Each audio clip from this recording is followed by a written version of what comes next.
Good morning বন্ধুরা।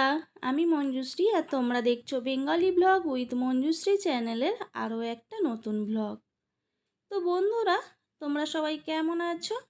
আশা করছি সবাই খুব ভালো আছো আর সুস্থ আছো। তো আমার শরীরটা আগের দিনের থেকে একটু ভালো আছে। কাল এত মাথা যন্ত্রণা হয়েছে, তো সারা দিন উঠতে পারিনি। রাতেও আগের দিন রাতেও খুব মাথা যন্ত্রণা করেছে, সারা রাত ঘুমোতে পারিনি। তো কখনো আমার ছেলে, কখনো তোমাদের দাদাভাই মাথাটা ম্যাসেজ করে দিয়েছে, আর যার জন্য শরীরটা এতটাই খারাপ ছিল যে কোনো ভ্লগ তোমাদের সঙ্গে শেয়ার করতে পারিনি। তো এখন ওষুধ খেয়ে একটু ভালো আছি, তবে মাথা ঘোরা ভাবটা একটু আছে। তো আজকে সুস্থ হতেই ঘরের কাজে হাত লাগিয়ে দিয়েছি। তো কারণ বাড়ির মেয়েরা অসুস্থ হলে বাড়ি ঘর ধরে যা হাল হয়, সেটা তো তোমরা জানো। আর ওদিকে ছেলে ওর স্টাডি টেবিলটা ক্লিন করে নিয়েছে। আর ক্লাস 6-এ যত বই ছিল সেগুলো আপাতত জানলায় রেখে দিয়েছে। আমাকে বলল যে বইগুলো মা কোথায় তুমি রাখবে, রেখে দিও। তো আবার ধরো নতুন ক্লাসে 7-এর বই আসবে। তো এদিকে আমি টেবিলটা একটু ভিম লিকুইড দিয়ে পরিষ্কার করে নিচ্ছি। আর তোমাদের দাদা ভাই বাজার থেকে চিকেন নিয়ে এসছে, তো বলল যে আজকে রান্নাটা আমি করছি। তো ভাবলাম যেহেতু তোমাদের দাদাভাই ওইদিকে রান্না করছে, তাহলে আমি টেবিলটা ক্লিন করে দেখি চেয়ারগুলো একটু পরিষ্কার করে নিই, কারণ প্রচুর ধুলো পড়েছে। আর যেহেতু আমার আর আমার ছেলের ডাস্ট অ্যালার্জি আছে, তাই যতটা ক্লিন করে রাখতে পারবো আমাদের জন্য ভালো। আর তাছাড়া ঘরবাড়ি ক্লিন থাকলে দেখবে দেখতে যত ভালো লাগে, মনটাও বেশ ফ্রেশ থাকে। আর ওদিকে তোমার দাদাভাই চিকেন স্টু বানাচ্ছে। আর আগের দিনে কিছু জামা কাপড় এখনও পাট করা হয়নি, খাটের উপরে সব রাখা আছে।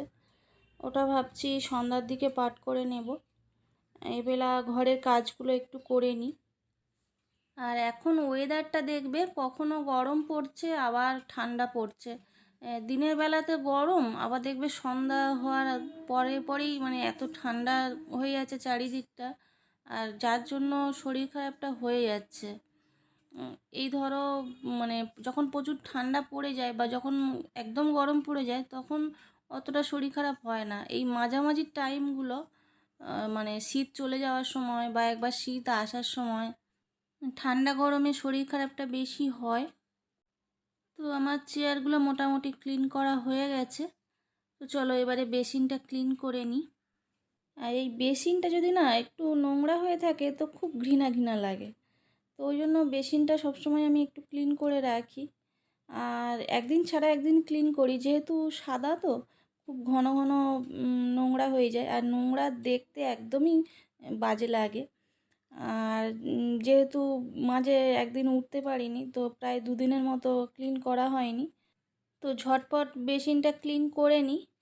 আর ওইদিকে আজকের অ্যাকোরিয়ামটা পরিষ্কার করবে তোমার দাদাভাই। আর অ্যাকোরিয়ামটা ক্লিন করতে গেলে না প্রায় 2 ঘন্টা লেগে যায়, কেননা ও স্টোন আছে, তারপরে সেই আর্টিফিশিয়াল প্ল্যান্টগুলো রাখা হয়, সেগুলো পরিষ্কার করতে টাইম যায়।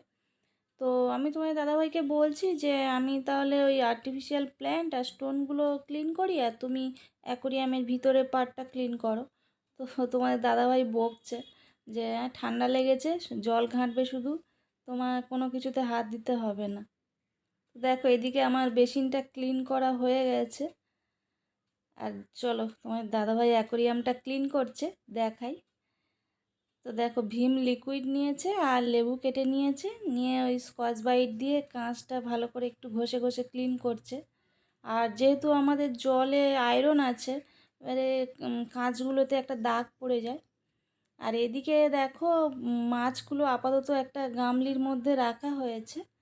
তো অ্যাকোরিয়াম তো ক্লিন হয়ে গেলে আবার ওখানে দিয়ে দেব। আর এদিকে দেখো ভালো করে ক্লিন করছে। এই কাঁচটা পরিষ্কার করতে মেনলি অনেকটা টাইম লেগে যায়। আর এদিকে দেখো তোমার দাদাভাই বকছে, তাও আমি কিছু ওই শাঁখ মতো থাকে না ওইগুলো, আর কিছু আর্টিফিশিয়াল প্ল্যান্ট আর এই গ্রাস টাইপে এই কটা ক্লিন করে নিয়ে এসেছি। আর তোমাদের দাদাভাইকে বললাম তুমি স্টোনগুলো ক্লিন করো, আমি ওগুলো আর হাত দেবো না। তো এই দেখো স্টোনটা ক্লিন করে নিয়ে চলে এসছে। এই স্টোনটাও না হলুদ হয়ে যায় এই মাছেদের ওই পটি বা খাবারগুলো লেগে লেগে। তো এটা ভালো করে ক্লিন করে নিয়ে এসছে, সাদা হয়ে গেছে। আর এই দেখো মাছগুলো খেলা করছে। তো চলো এবারে তোমার দাদাভাই অ্যাকোরিয়ামটা কী করে ভিতরটা সাজায় দেখায়। তো এই দেখো পাম্পটা ধুয়ে নিয়ে এসছে। আর এই পাম্পটা না চললে মাছগুলো ভেসে ওঠে, মানে অক্সিজেনটা ঠিকঠাক পায় না তো তখন।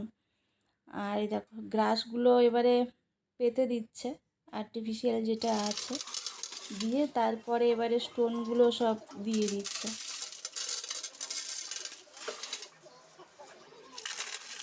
তো দেখো কীভাবে সাজায়, মাঝে মধ্যে আমিও সাজিয়ে দিই।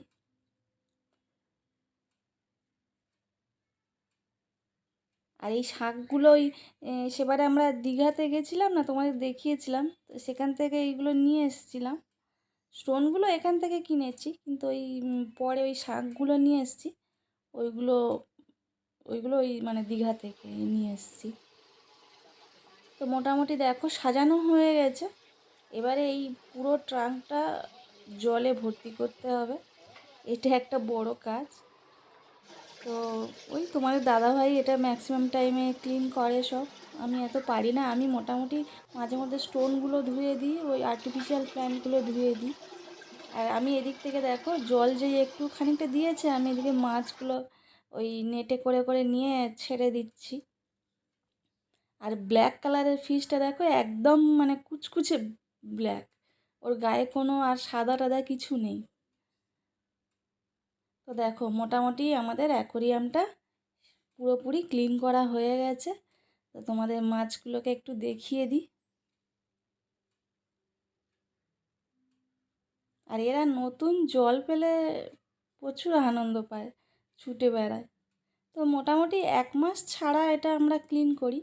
এইবারটা মনে হয় 1 মাসের একটু বেশি হয়ে গেছে, এখানে ওখানে যাওয়া হলো তো, না হলে মোটামুটি 1 মাস ছাড়া ছাড়া ক্লিন করতে হয়। আর ওই পাম্পটা সপ্তাহে একবার করে ক্লিন করে দিতে হয়, না হলে ওই পটি বা খাবার টাবার গিয়ে না ওখানে জাম হয়ে বন্ধ হয়ে যায়। তো ওইটা ওই জন্য সপ্তাহে একবার করে ক্লিন করি। তো এরপরে স্নান টান করে পুজো দিতে চলে এসেছি। আর দেখো প্রায় 2টো বেজে গেছে জানো তো। আর এদিকে দেখছি ওই প্লাস্টিকের মধ্যে মনে হয় জবা ফুলগুলো ছিল, কীরকম বাসি ফুলের মতো যেন গুটিয়ে গেছে, মনে হয় অনেক বেলা হয়ে গেছে। তো চলো পুজো টুজো সেরে, ওদিকে আবার সেই ওয়াশিং মেশিনে জামা কাপড়গুলো ওয়াশ করে পড়ে আছে, তো চলো ওইগুলো ছাদে দিয়ে আসি। আর আজকাল এই শরীর খারাপের জন্য কাজগুলো দেরি করে করে করছি তো, আর জামা কাপড়গুলো ছাদে দিতে অনেক বেলা হয়ে যাচ্ছে। তো একটু তাড়াতাড়ি শুকনো দিলে কি হয়, সকাল সকাল শুকনো দিয়ে এলে দুপুরবেলা ধরো মানে জামা কাপড়গুলো শুকনো হয়ে গেল, তখন ওই গরমে গরমে বেশ পাট করে নিলে ভালো হয়। আর এখন দিচ্ছি মানে ধরো ওই সন্ধ্যাবেলার দিকে নিয়ে আসবো, তখন অতটা গরম গরম থাকে না, একটু তো ঠান্ডা হয়ে যায় ওয়েদার। আর এরপরে গিয়ে আবার মানে লাঞ্চ করব। আজকে লাঞ্চে তেমন কিছু হয়নি, ওই চিকেন স্টু হয়েছে আর ভাত। আর আর মোটামুটি 3টে বেজে যাবে খেতে, আমাদের রবিবার করে এমনি খেতে দেরি হয়, তো আজকের খেতে একটু বেশি দেরি হয়ে গেল আর কি। দেখো খাওয়া দাওয়ার পরে খানিকটা পরে একটু পাকা পেঁপে কেটে নিচ্ছি। আর ওদিকে আমার ছেলে আর তোমাদের দাদাভাই বসে বসে ইন্ডিয়া আর নিউজিল্যান্ডের আজকে ফাইনাল ম্যাচ বসে বসে দেখছে। তো আজকের আর কোথাও যাওয়া হবে না, ওরা দুজনেই টিভির সামনে সারাক্ষণ বসে থাকবে। তো আমি একটু ফল কেটে দিলাম, আর আমরা 3জনে একটু বসে বসে ফল খাচ্ছি আর খেলা দেখছি। তো বন্ধুরা আজকের ব্লগটা এখানে শেষ করব। আজকের ব্লগটা তোমাদের কেমন লাগলো কমেন্ট করে জানিও, আর ভালো লাগলে প্লিজ চ্যানেলটা সাবস্ক্রাইব করে দিও, লাইক করে দিও আর শেয়ার করে দিও। আর যে সমস্ত বন্ধুরা অলরেডি সাবস্ক্রাইব করে দিয়েছো তাদের জানাই অসংখ্য ধন্যবাদ। এভাবে আমার পাশে থেকো, আমাকে সাপোর্ট করো একটু, তোমরা সঙ্গে না থাকলে আমি একটু এগোতে পারবো না। তো আজকের এই পর্যন্ত, সবাই খুব ভালো থেকো, সুস্থ থেকো আর হাসি খুশি থেকো। টাটা।